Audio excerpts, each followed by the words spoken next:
I have built hundreds of commander decks, but there is one that has stuck with me since January of 2021. And I'm going to show you what that deck is, what my current iteration is, and I want you guys to let me know what you think I should do to even make it better. Obviously, to start things off, we're going to look at the commander. Ilharg the Raised Boar is 3 red for a legendary creature Boar God that reads Trample. When Ilharg the Raised Boar attacks, you may put a creature card from your hand onto the battlefield tapped and attacking. At the beginning of the next end step, you return that card to your hand. And then it also has the God feature from War of the Spark that says if this creature would die or be put into exile, you may put it in your library third from the top, which is awesome with commander attacks. So obviously, we're going to want some big beefy boys to put onto the battlefield. The first one is Ancient Copper Dragon, 4 red red. Whenever Ancient Copper Dragon deals combat damage to a player, roll a d20. You create that number of treasure tokens. This is a great way to make sure that you have enough mana to recast Ilharg if you don't want to put it back into your library.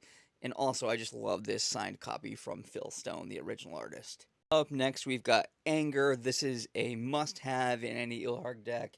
Just making sure that you can get this into your graveyard is really important because this will let you make sure that you are swinging in with Ilharg the turn it comes down, because otherwise, if it has to go the whole way around the table, he's probably not surviving. Blightsteel Colossus is a recent add to this deck. I didn't want to have it in there at first because it felt a little broken, but as my LGS's pods have gotten more and more powerful, I needed a way to take some people out early on. So when you can get Ilhurg down pretty early, Blightsteel can just end someone's game, especially if they're a big problem. What is probably the least expensive monetarily card in the deck, Breaker of Armies, is so good to protect Ilharg against things like Death Touchers and things like that. This is a card that I will easily sacrifice to make sure that I'm getting Ilharg through to end with commander damage or something like that. And in what might be an underrated card in an Ilharg deck is Cavern Horde Dragon.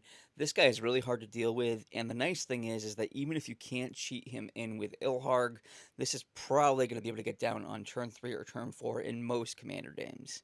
Up next, we've got an oldie but a goodie in Combustible Gearhulk. This has never disappointed me when it hits the field.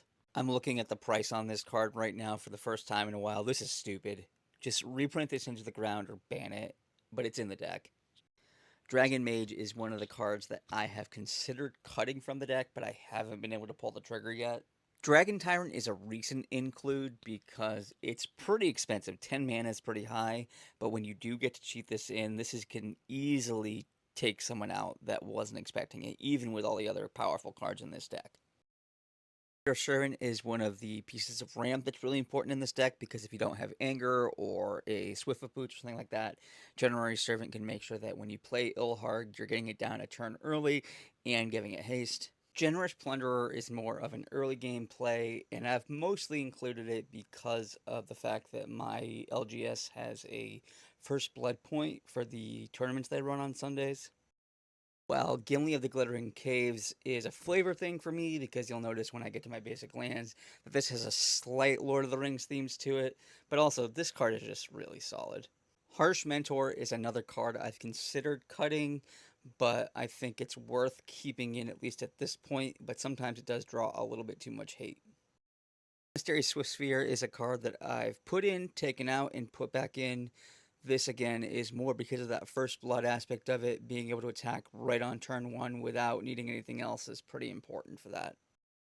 Monk is an addition that has way more to do with the fact that having a guaranteed untapped land and having something to cheat in with Ilharg on the same card can be very powerful because you can cheat it in, get an instant or sorcery back, and then get a land drop the next turn. Well, Professional Facebreaker ultimately has just become an all-star in this deck. Being able to dig when you need to, but also create treasure is just very, very good. Especially since it doesn't need to connect. Anything can connect. Ragavan is powerful and also just harkens back to the first blood aspect. Solemn is really just there to make sure I'm hitting my land drops. Steel Hawkeye is only still in the deck because I want to have an answer to token decks because this deck tends to only have 1 or 2 creatures out at a time, but I'm still considering cutting it. Sunspine Lynx is my favorite ad from Bloomburrow. Malignus is another include to deal with all of the crazy ramp that has been happening over the last few years in Commander. Void Winnower, just make sure that your opponents can't even. And yes, I did see absolutely beautiful foil that I am not going to be able to afford. Christmas Act is an absolute must in any mono red deck. Call Forth the Tempest is a card that's in there for the Lord of the Rings sub theme, and just the fact that this can flip some wild stuff in this deck. Hunter's Ignition is in the deck because post combat, when you sneak in a Blightsteel, this can just end the game. And there's Faceless Looting because sometimes you need to loot. From the Ashes is there to just make sure you're punishing those really greedy mana bases. While Molten Psyche is there to help refill the hand if you need to, and punish people who have drawn a lot of cards on your turn. Shattered Skull Smashing is there to keep the board in check while also getting an untapped land. Vandal Blast is Vandal Blast, so you really need to have it in the deck at this point. A Wheel of Misfortune is in there until I can get a regular Wheel of Fortune to put in this deck, which I will buy at some point.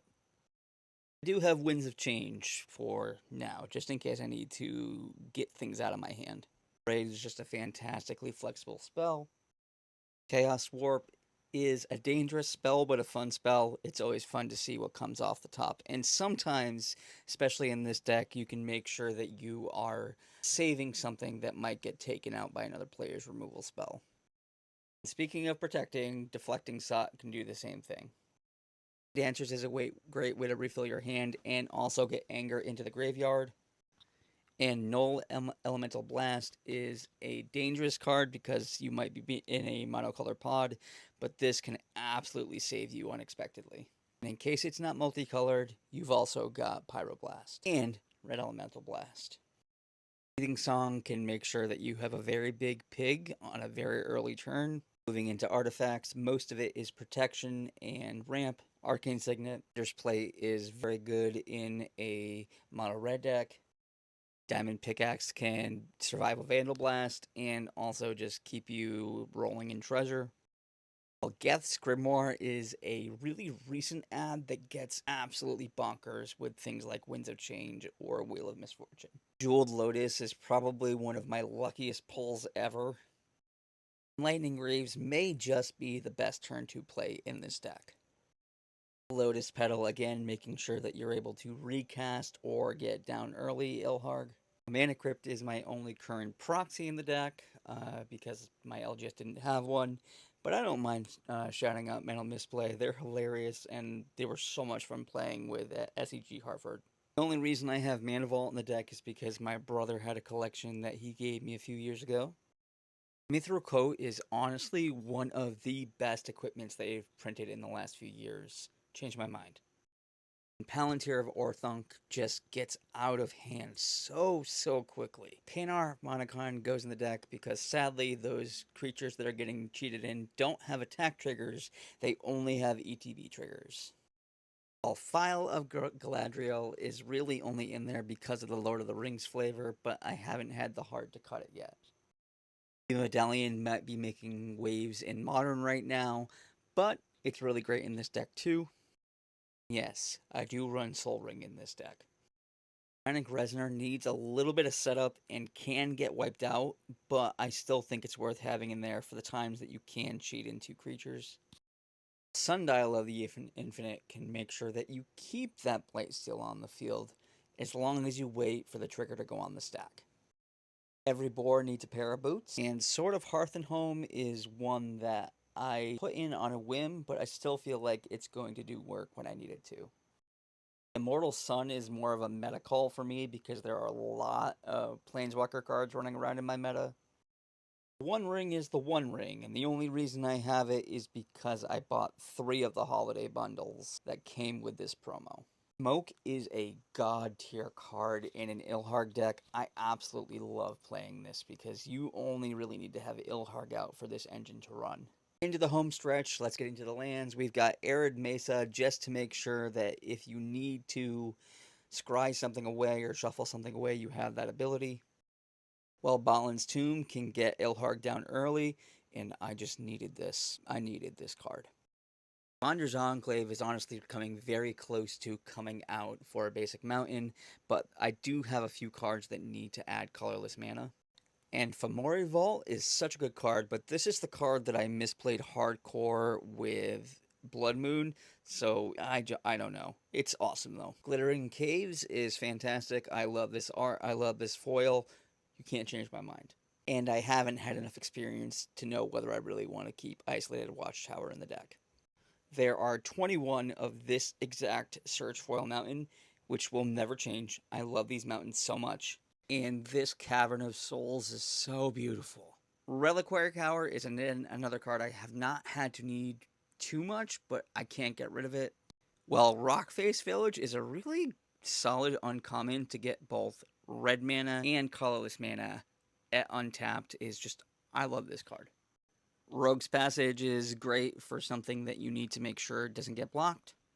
While Urza Saga can get your Soul Ring, your Commander's Plate, or your Jeweled Lotus. And the Valley of Golgoroth can make sure that that Field of the Dead is gone.